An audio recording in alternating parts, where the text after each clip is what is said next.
Nós estamos entrando no mês de maio, e o mês de maio para nós sempre é um mês especial. É um mês em que nós falamos sobre família. O mês de maio é conhecido em muitas outras igrejas como o mês da família, e nós adotamos esse mês para falar de família. Assim como nós somos uma igreja acolhedora, discipuladora e missional, nós também trabalhamos com 3 núcleos pastorais: nova geração, famílias e cidade. E nós queremos que o mês de maio seja um mês que nós falemos mais sobre famílias. E hoje pela manhã o pastor Rodrigo introduziu a série de mensagens para esse mês, com base em famílias, com o título Pontes no Tempo, reconciliando as gerações. O fato é que o mundo mudou. As coisas estão diferentes. Aquilo que funcionou para mim não funciona mais para os meus filhos. Ou aquilo que hoje os meus filhos fazem, eu não fiz, eu não sabia. Hoje, às vezes, eu peço ajuda para eles, porque eu não sei lidar com algumas realidades do nosso tempo. O fato é que, ao mesmo tempo que o progresso nos ajudou, o progresso muitas vezes tem uma sombra que nos afasta, nos distancia. E é fato hoje que cada vez mais existe uma geração mais nova, distante da geração mais velha. Muitas vezes os mais velhos se sentem incompetentes e inseguros, e a geração mais nova às vezes se sente até muito ensoberbada, achando que já sabe tudo e que não precisa de mais nada. Mas todos nós precisamos um do outro. E a ideia é que, a partir dessa série de mensagens, nós possamos trazer reflexões sobre o nosso próprio papel como parte na família. Se eu estou aqui, é porque da minha família existe um pai e uma mãe. E pode ser que você não tenha, uma continuidade, você não tenha filhos ainda, mas não importa, todos nós somos parte de uma família. E nós precisamos repensar também qual tem sido o nosso papel nas famílias. Hoje me foi dado o desafio de falar um pouco mais sobre maternidade, sobre paternidade. E o título da minha mensagem é Filhos, chamado, escolha ou missão. O que significa isso? Na verdade, a pergunta que eu quero aqui responder é uma pergunta que muitas vezes me fazem. É pecado não querer ter filhos? Diante de tudo aquilo que a gente tem vivido hoje, às vezes eu recebo esse tipo de pergunta. As pessoas antigamente perguntavam: é pecado beber? É pecado jogar na loteria? Hoje as perguntas se tornaram mais complexas. Perguntas como: é pecado ter filhos? E você já percebeu, eu já falei isso, que a maneira como a nossa sociedade lida com as coisas mudou. E mudou também ao assunto sobre os filhos. Nossos avós tinham muitos filhos. Eu ainda sou da época que minha avó tinha um monte de irmão, tinha um monte de tio. Mas isso tem diminuído.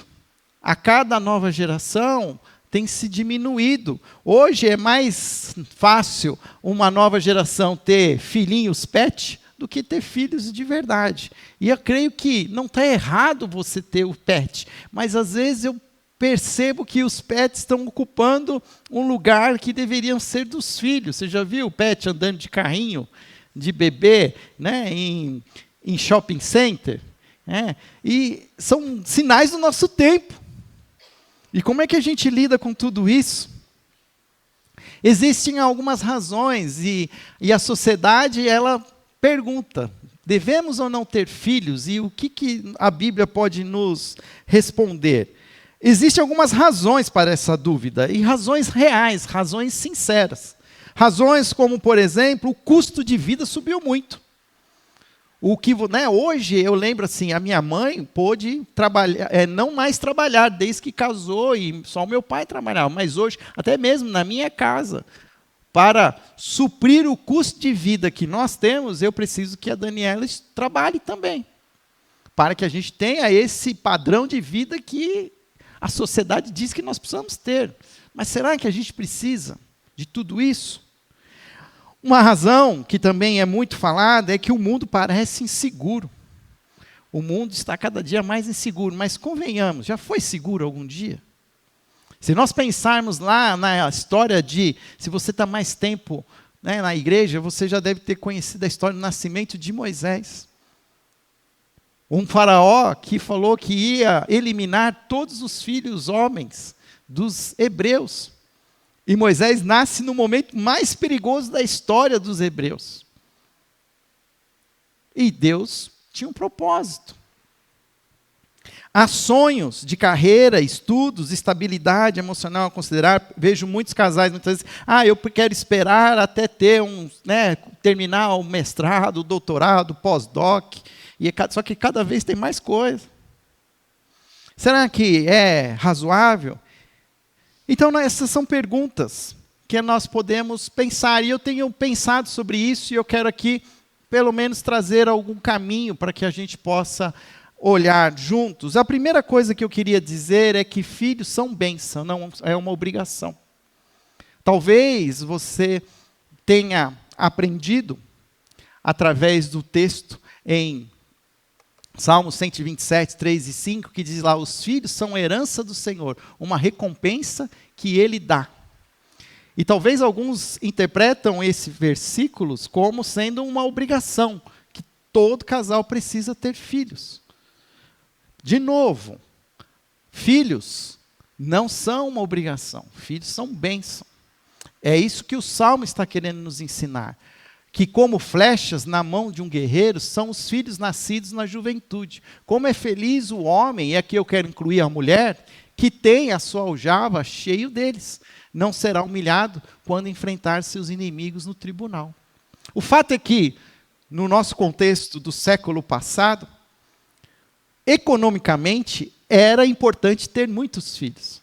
Porque os filhos ajudavam, inclusive no sustento da casa. Muitas vezes, de uma base ainda agrária, os filhos eles iam para o campo, ajudavam os pais no subsidiar a agricultura, o cuidar dos animais. Mas num novo contexto que nós vivemos hoje, filhos hoje custam. Fizeram um cálculo esses dias que um filho pode chegar a custar, no Brasil, 2 milhões de reais ao final. Já pensou, Júlio? Gastar 2 milhões de reais com a Lorena? Você não pensou nisso antes, né? É por aí mesmo, né? Você venderia a Lorena por 2 milhões de reais? Porque, ao mesmo tempo, filhos são bênção. Filhos não devem ser pensados como uma obrigação. Ter filhos não tem preço. O texto fala sobre uma experiência que eu tenho começado a entender agora, aos 52 anos, com uma filha de 23 e um filho de 20 anos.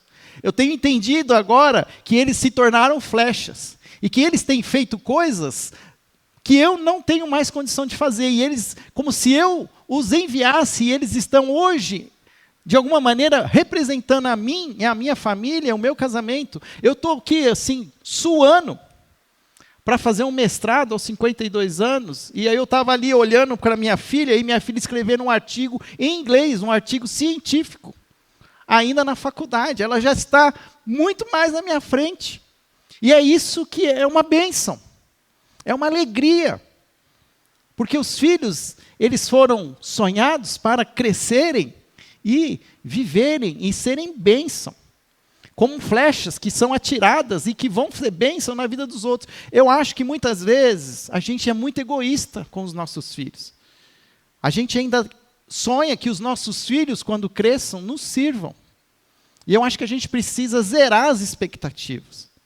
Nós estamos tendo a oportunidade de ter filhos como um propósito maior que Deus tem para que eles sejam bênção e que eles voem. E que eles façam aquilo que Deus deseja que eles façam, em nome de Jesus. E eu vejo que, muitas vezes, a gente ainda tem um certo peso no coração. Casais não devem agir por pressão externa. A decisão de ter ou não filhos deve ser feita em comunhão com Deus, com liberdade e responsabilidade. A decisão deve ser feita em comunhão com Deus, com liberdade e responsabilidade. O fato é, ter filhos ou não, é certo ou é errado? A pergunta é, não sei. O que você tem entendido, você e o seu cônjuge, diante de Deus.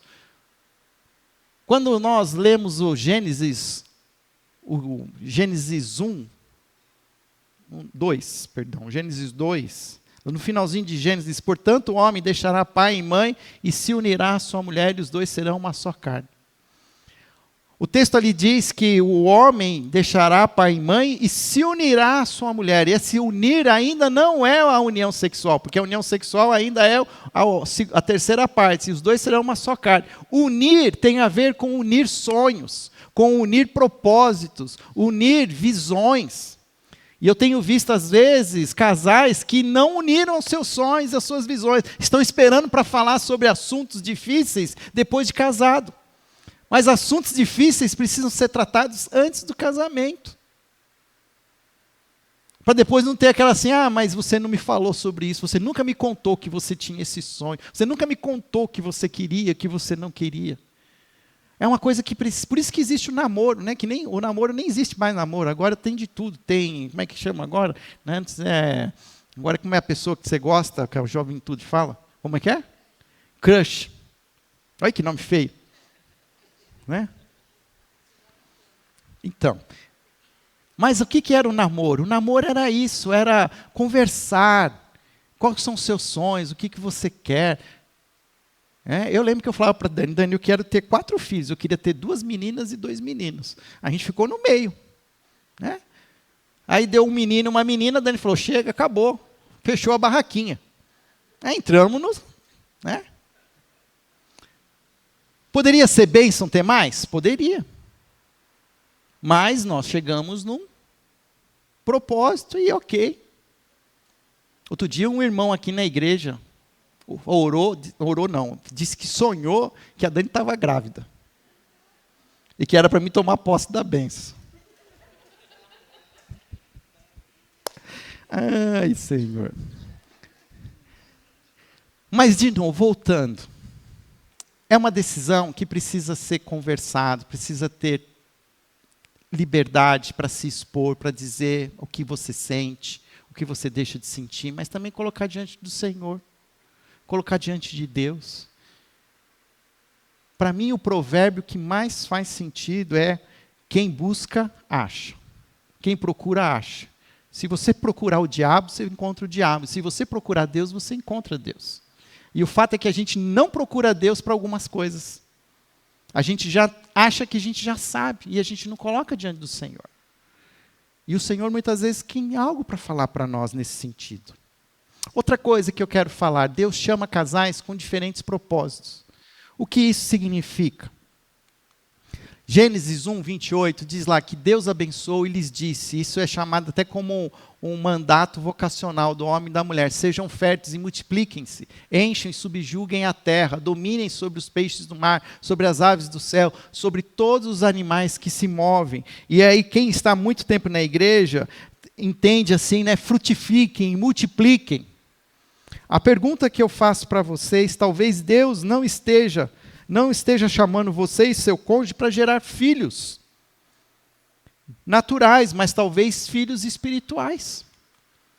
Porque tem muito papai e mamãe também que já estão com os seus filhos, né, crescidos e já estão com eles. Mas será que é só isso? Será que não podemos ter outros filhos? Filhos espirituais, filhos do coração? Antigamente era muito natural, às vezes até famílias com um pouco mais de condições, de segurança, né, recolhiam sobrinhos, recolhiam neto, e incluía ele na sua família, e eu adotava como filho, e eu não tenho mais visto isso tanto acontecer, porque nós estamos muito preocupados com nós mesmos. Mas existe hoje uma oportunidade que talvez Deus também nos diz, que nós podemos ter outros filhos através do discipulado, da mentoria, do ensino e da hospitalidade. Vocês conhecem a minha tia Esther Carrenho, alguns de vocês já tiveram a oportunidade de vê-la aqui na igreja. E às vezes eu escuto, ela faz uma conta de netos que não encaixa, porque eu sei quantos filhos ela tem, e eu sei até quantos netos são, os filhos dos meus primos. Mas ela faz uma conta que não fecha, porque ela adota outras famílias e considera os seus filhos netos. Se tem uma coisa que eu honra a vida da minha tia, é que ela tinha uma hospitalidade que na casa dela sempre tinha um jovem ou uma jovem. E esse jovem, depois de casado, tendo filhos, ela fala assim, é meus netos. E isso é bonito. Isso tem tudo a ver com Cristo. E quando nós pensamos muito, às vezes falamos assim, então de novo, é certo ou errado ter filhos? Talvez você não terá filhos naturais, mas deveria ter outros filhos espirituais, pessoas com as quais você pode repartir a sua história, repartir o discipulado de Jesus Cristo. E o importante, então, é a gente discernir o nosso papel. Deus pode estar chamando você para gerar filhos espirituais. Henry Nouwen, que é um homem já falecido, um cristão, muito voltado para a espiritualidade, ele diz assim, a verdadeira paternidade espiritual não é sobre autoridade, mas sobre responsabilidade diante de um Deus pela formação de vidas. Ou seja, eu posso estar de alguma maneira sendo chamado para ser responsável pela formação de outras vidas, de filhos e filhas que não são meus, mas que Deus coloca no meu caminho. E que nós muitas vezes ficamos pensando, quanto isso vai custar? Se Deus está pedindo para você, Deus tem o orçamento pronto. Basta a gente querer ser usado por Deus. Uma outra verdade que eu quero trazer é a ideia do medo do futuro. O medo do futuro não pode guiar a nossa decisão. O que significa isso? Gostaríamos de ter filhos, quantos já disseram isso? Mas temos medo do futuro, das finanças, do mundo em que eles vão crescer. É um medo compreensível. Mas nós precisamos pensar em que Deus tem o controle de todas as coisas. Eu falei que eu fui para o acampamento dos adolescentes e jovens ontem, e eu sentei com os adolescentes e eu comecei a perguntar para eles assim, algumas coisas, tentando provocar, e eu perguntei, vocês têm medo de alguma coisa? E alguns deles começaram a falar, tenho medo do vestibular. E por que tem medo do vestibular? Ah, porque eu tenho medo de não passar, tenho medo de não dar certo. Aí eu falei, olha, deixa eu contar uma coisa para vocês, não tem medo disso, porque pode ser que mesmo dando certo, dê errado. Pode, porque eu contei a minha história, eu achei que eu ia ser engenheiro aeronáutico, acabei fazendo arquitetura e hoje sou pastor. A história da gente é muito dinâmica, a gente não sabe as coisas que acontecem. Tá certo, precisamos tomar alguns propósitos, tomar alguns passos e seguir. E eu abri o texto e li para ele Jeremias 29:11. Vocês já leram esse versículo? É um dos versículos que o meu melhor amigo me ensinou esse versículo. Era o versículo preferido dele e se tornou um versículo com o qual eu também tenho aprendido. Porque Deus está dizendo, sou quem conhece os planos que tenho para vocês, diz o Senhor. Planos de fazê-los prosperar e não de causar dano. Planos de dar a vocês esperança e um futuro. Quem conhece a versão antiga era planos de paz e não de mal, para vos dar o fim que desejais. Se você lê o livro de Eclesiastes, Eclesiastes tem aquele parágrafo que fala, há tempo para tudo. O primeiro tempo é o tempo de nascer. E o último tempo, não sei se você já prestou atenção nisso, o último tempo é tempo de paz. Ou seja, vai passar por muitas coisas, inclusive por perrengues, porque vai ter tempo para juntar, tempo para esparramar, tempo para plantar, tempo para colher, tempo para rir, tempo para chorar. Mas no final de tudo, você vai encontrar a paz. Então a gente não precisa ter medo. O fim é de paz. O fim é de paz. Gilberto, o fim é de paz. Mesmo que a gente está sentindo algo agora. Então a gente não pode desistir. Não pode. E eu falei isso para os adolescentes. Vocês estão com quantos anos aí? 14, 15, 16. É muito cedo para ter um diagnóstico. Ainda é uma vida para ser vivida. Eu estou com 52 anos e eu não quero fechar ainda, né, o diagnóstico. Quero dizer, acho que ainda tem coisa ainda para acontecer. Então a gente precisa seguir em frente, sem medo. Quando o povo de Israel foi tirado ali da sua terra pelos babilônicos, eles foram levados para a terra cativa. E eles choravam, diz que eles choravam lá na beira do rio, esqueci o nome do rio lá, que era lá no Eufrates, acho que era o rio Eufrates. E eles choravam, porque eles tinham saudade da terra deles. E aí o profeta veio e disse para eles assim: parem de chorar e vivam a vida. É aqui que eu quero que vocês continuem seguindo. Vocês só vão viver se as coisas estiverem boas, se as coisas funcionarem como vocês acham que elas funcionam. A vida não funciona como a gente acha que ela funciona. Mas não é por isso que a gente vai parar de viver. Deem os seus filhos em casamento, plantem, abençoe a cidade que vocês estão. Então não é, vamos continuar seguindo em frente. Nós vamos celebrar cada casamento que tiver, cada criança que nascer. E vamos seguir em frente, um dia de cada vez. Porque os planos que Deus tem para nós são planos de paz e não de mal. O medo não pode ser um fator decisivo. Prudência é boa, mas decisões devem ser guiadas pela fé e a direção de Deus. Porque, claro, a gente sabe que existem os responsáveis. Existem, né, os malucos, que não pensam muito. Mas a gente pode achar um equilíbrio.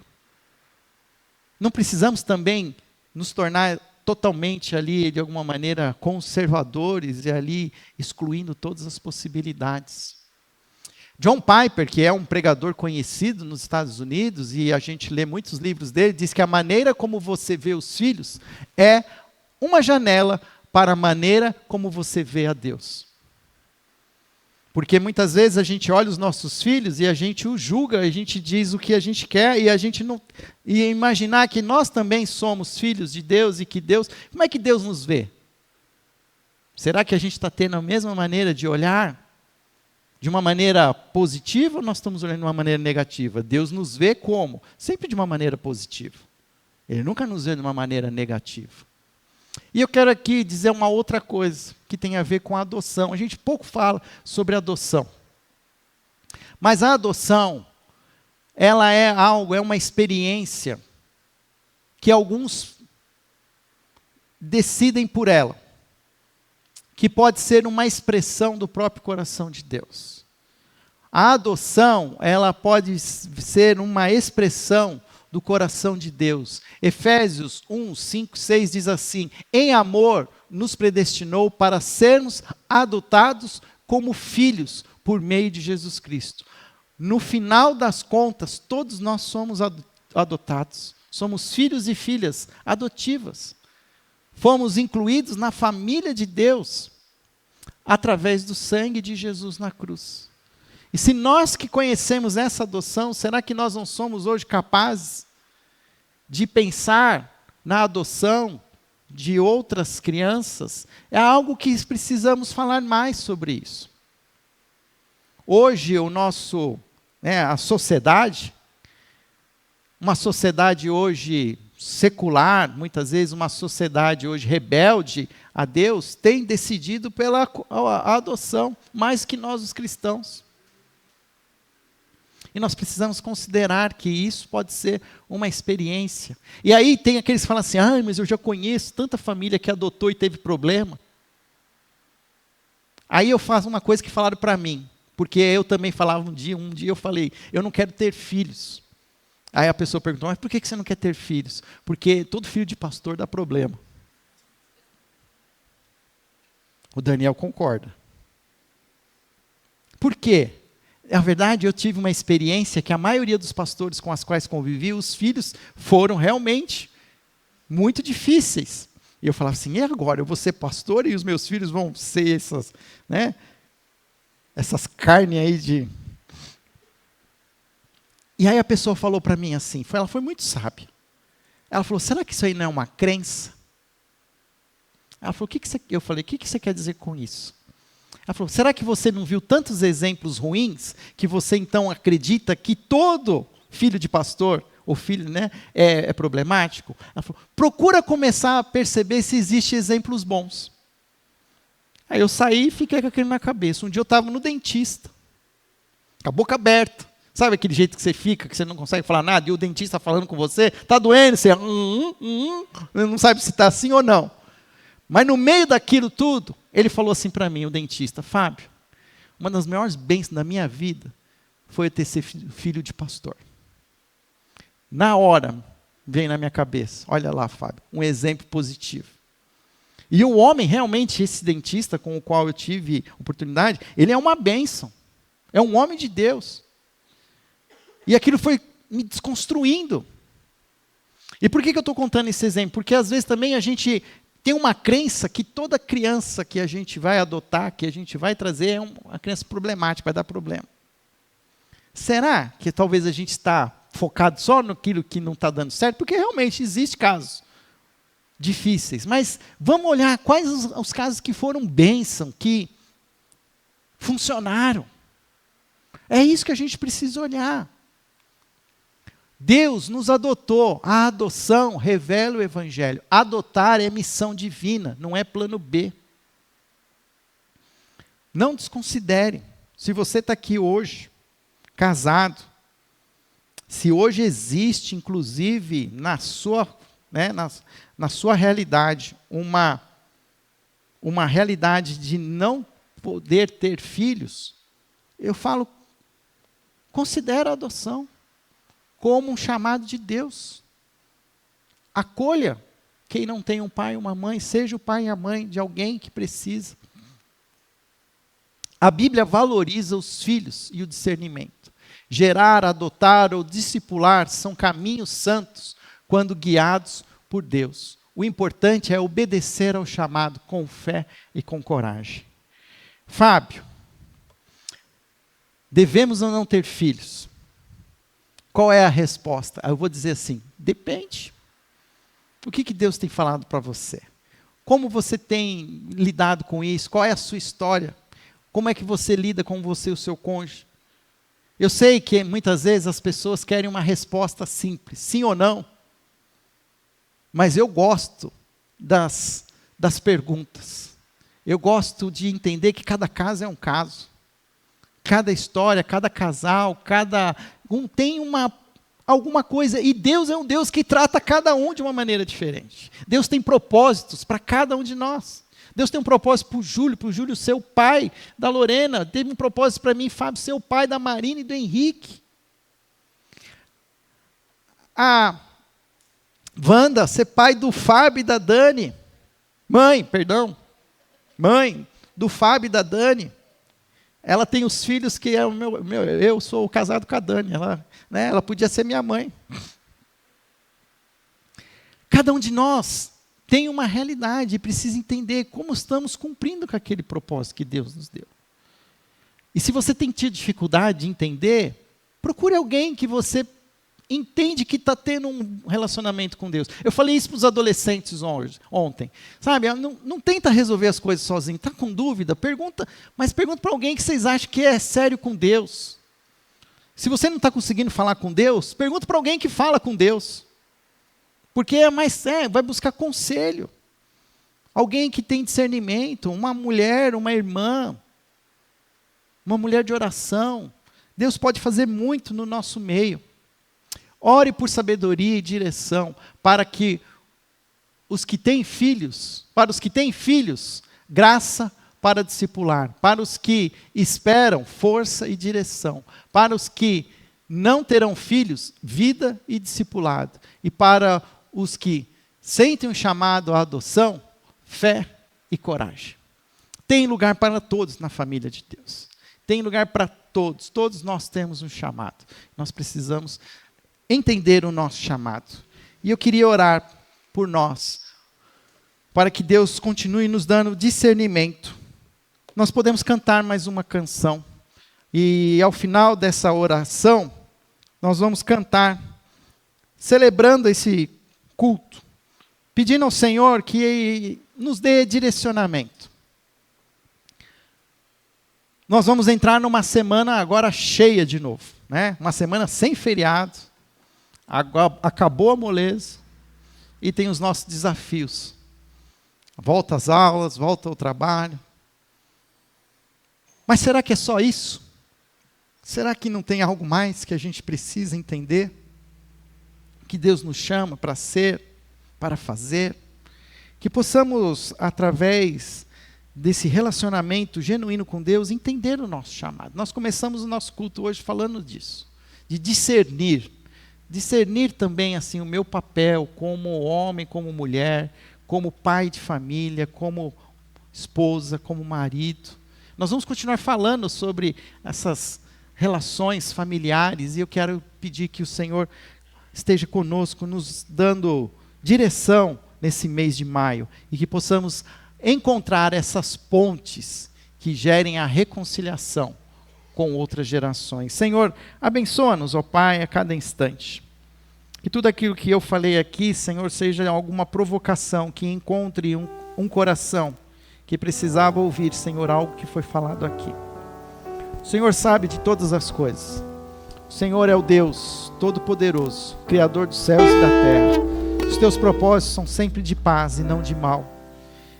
Apesar de muitas vezes sentirmos a dor, ó Pai, e nos machucarmos constantemente, nós queremos viver um dia de cada vez com fé no Senhor, confiando que o Senhor tem algo especial para as nossas vidas. Tem um chamado para mim, ó Pai, como homem, tem um chamado para cada homem aqui presente, cada mulher, tem um chamado para cada pai, para cada mãe, para cada marido, para cada esposa, para cada filho, para cada filha. Ajuda-nos a discernir, Senhor, esses diversos papéis que ocupamos, mas todos eles possamos buscar em Ti a nossa direção, podemos buscar em Ti a coragem, a força para viver, ó Pai. Por isso, continua conosco e queremos agora também cantar a Ti essa última canção, como uma expressão da nossa adoração, como uma oração que queremos tê-la, Senhor, em nossos corações durante essa semana. Em nome de Jesus. Amém.